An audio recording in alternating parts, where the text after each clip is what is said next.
Hey everyone, hello. I hope you had a nice weekend. We had a great weekend. Well, kind of lazy weekend, but it was nice still.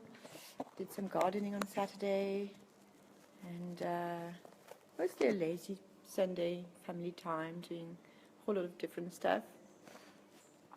Hope you're good too and that you're starting the week nicely.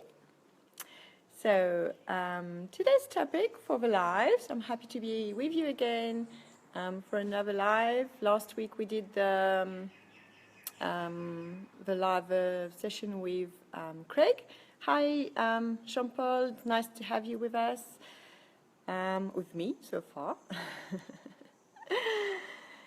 So today I'm going to talk about giving control back to kids. And for me, control, when you give back control, it also has a very direct link with responsibility. So, hi Jean-Paul. It's kind of, when I was doing the picture for actually the graphics to present this week's live session, I was actually, when I came to this superhero with her robe going, it brought me back completely to the Spider-Man movie where I think there is a scene with a grandfather, I'm not sure, but I think it was the grandfather, and he was saying to Spider-Man, with great power comes great responsibility. And I think it's the same, like when we give control back to our kids, that's kind of a power and it comes with responsibility. So obviously, like giving back the control will also make them be more responsible. Hi Françoise, nice to see you also. So yeah, I think when we allow our children to be in control, we are also telling them that we're trusting them to be responsible with something. If you have any questions while I'm talking, just don't hesitate. I do hope that on my little phone here I will see the questions as well as and the comments as well as when I was doing it on the computer, but if not, I have a little backup plan to try and go fetch them. And yeah.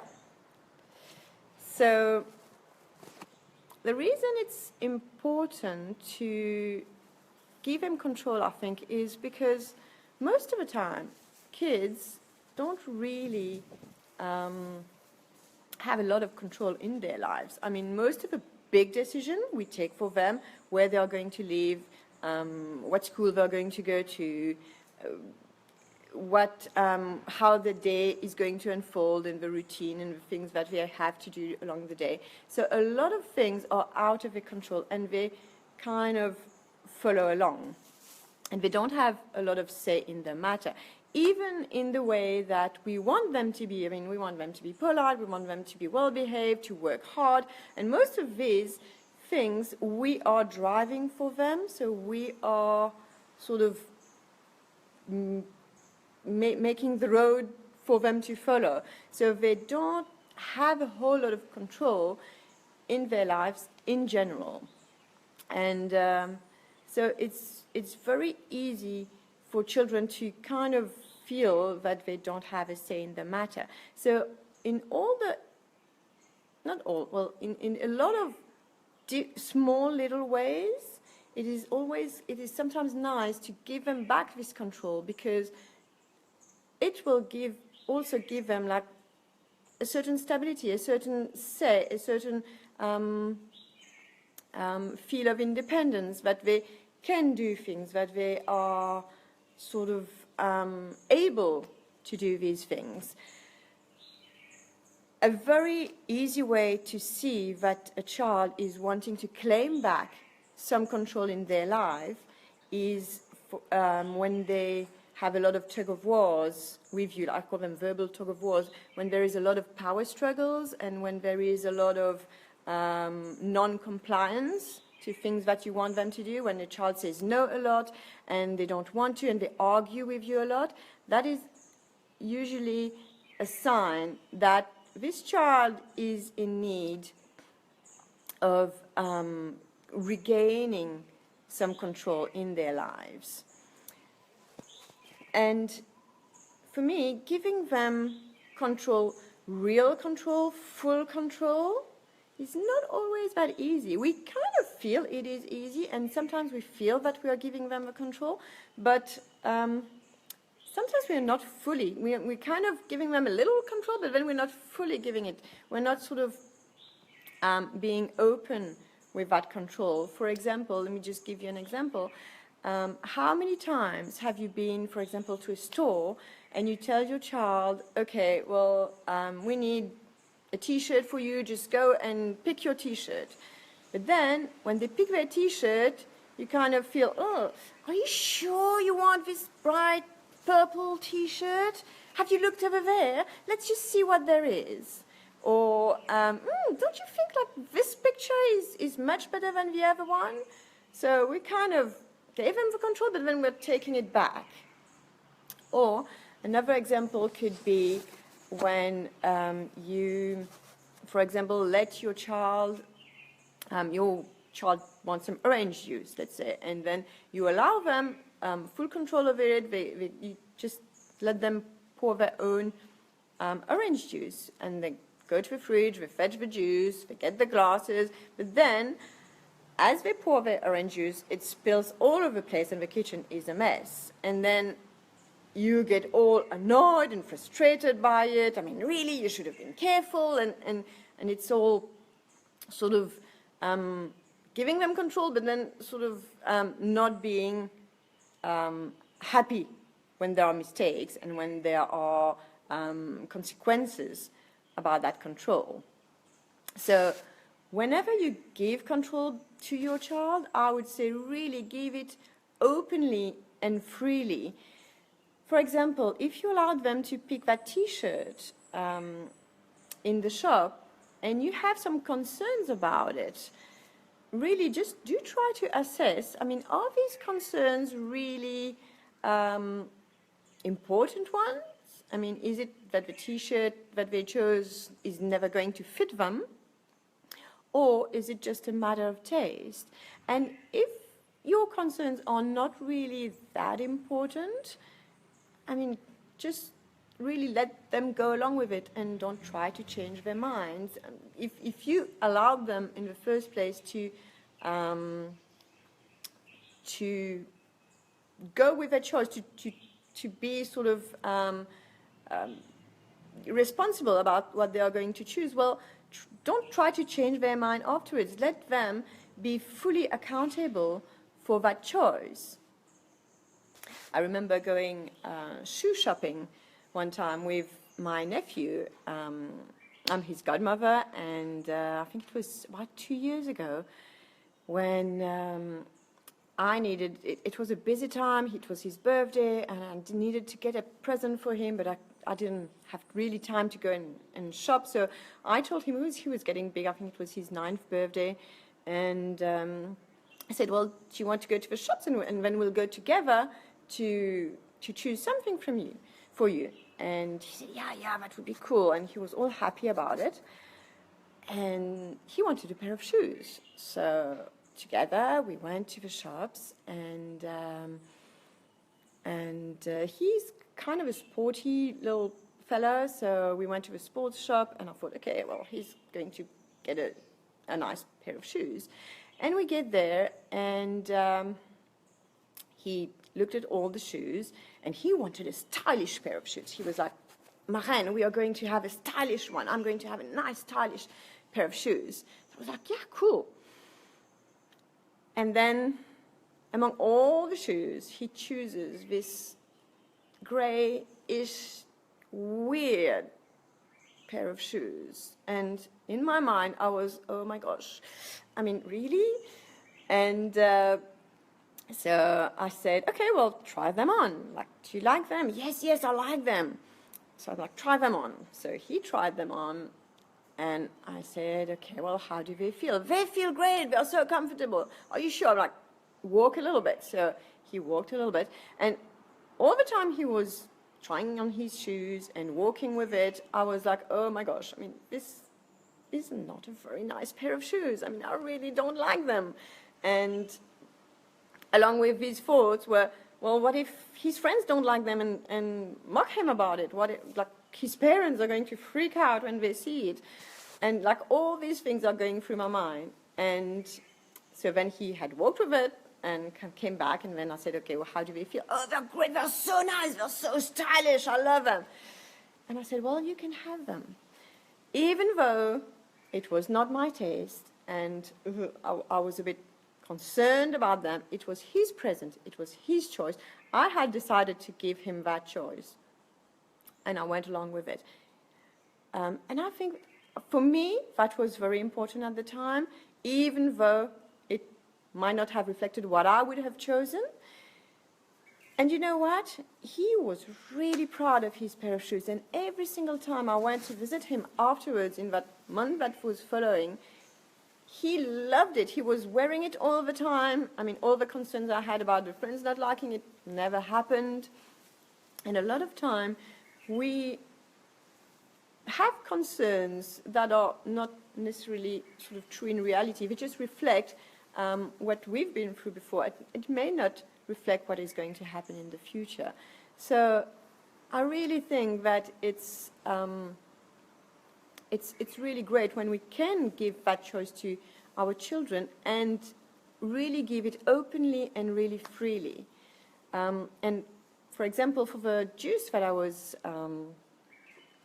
talking about, like if you let the children pour their juice and then it spills all over the place, then it's fine. I mean, it's just the fact of being okay with it, right? It's making a mess. Now we can handle it, and we can make it a teachable moment of how to clean up and how to make things okay again. And also help children deal with their emotions rather than getting all annoyed by it. I also remember one time where I made a big mistake like that when I was I think I was a teenager, and I had decided that I wanted to cook. And I wanted to cook a souffle, and there was this nice book that my mom had, and she said, okay, well, I'll come and help you. And I was like, no, and like, you don't help me, I'm going to do it all alone, by myself. And I really wanted to do it like by myself. And so I followed all the recipe, I did my whole thing, and then I put it in the oven, and about 10 minutes later, I think my mom smelled this kind of burning smell that was starting, and we rushed to the kitchen only to see that the souffle had all overflown, because the nice recipe was very great, but it hadn't mentioned that for a souffle, you needed to fill the bowl halfway through because it rises. And I had never done it before. I was a teenager. So, I mean, really, I didn't know. And I had filled the souffle like right to the top. So, needless to say, it had started to rise, and then it was not cooked yet, so it was like overflowing. So it was a whole huge mess in the oven.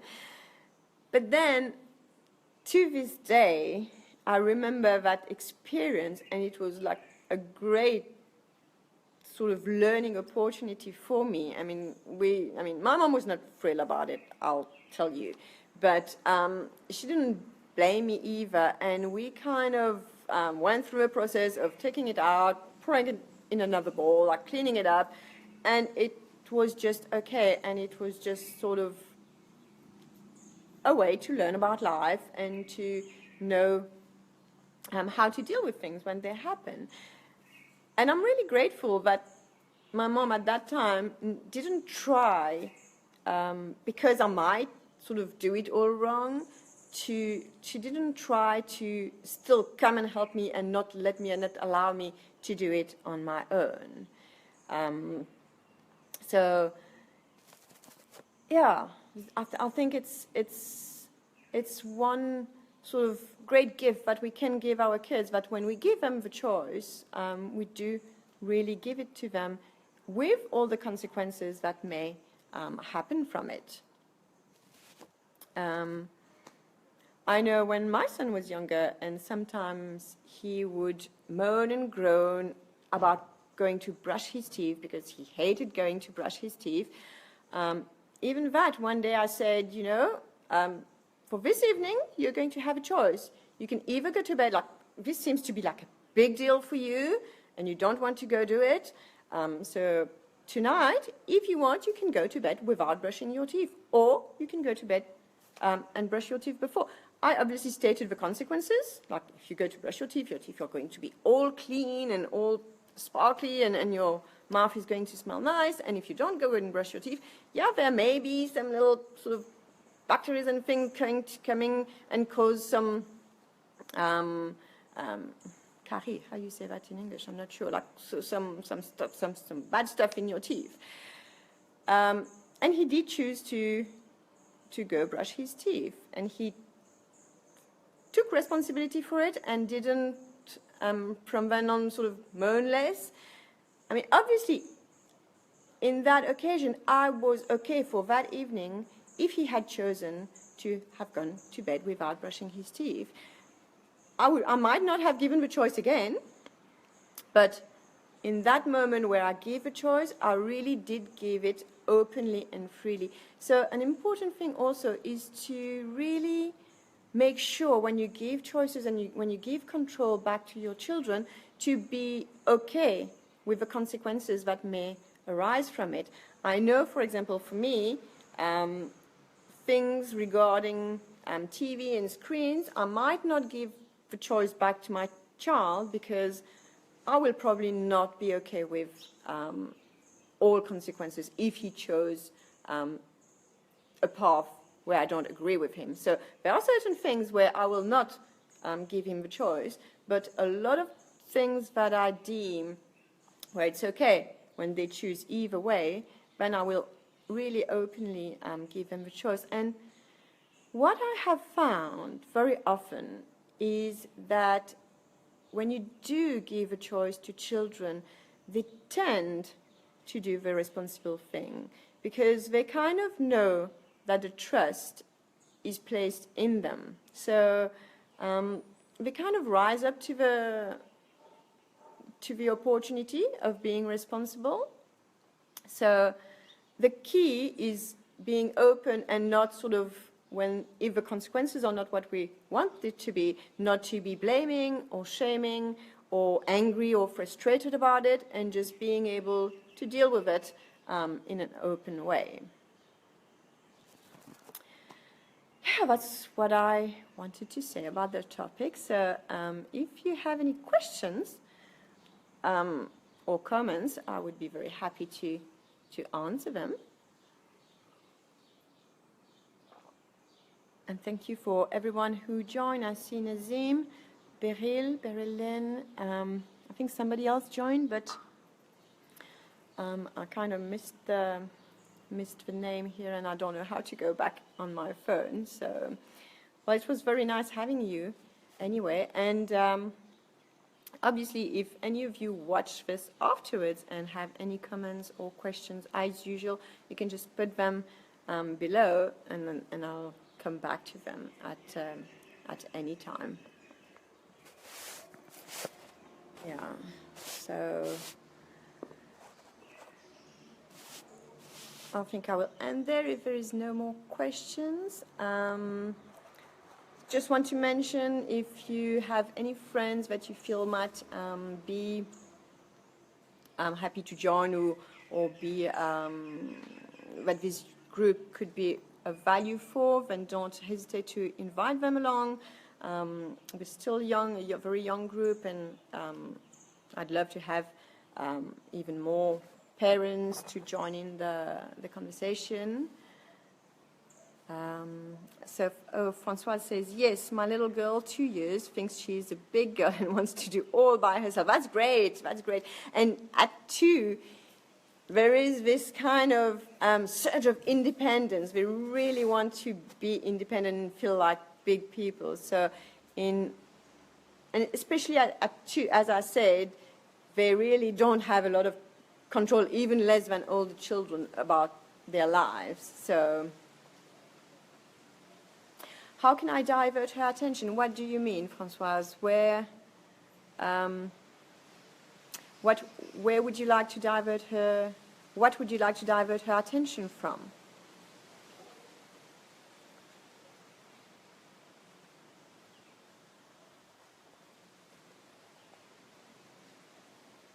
So while you answer to me,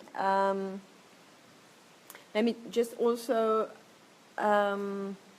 mention that I was very happy to see that someone wanted to do a meetup. So we'll just see if any of you really in the group would like to meet up in person. It can be here in Mauritius, or it can be live online. We can see how to do that. So if ever you are interested in that, just do let me know or put a comment in one of the posts, and we'll see if we can make it happen.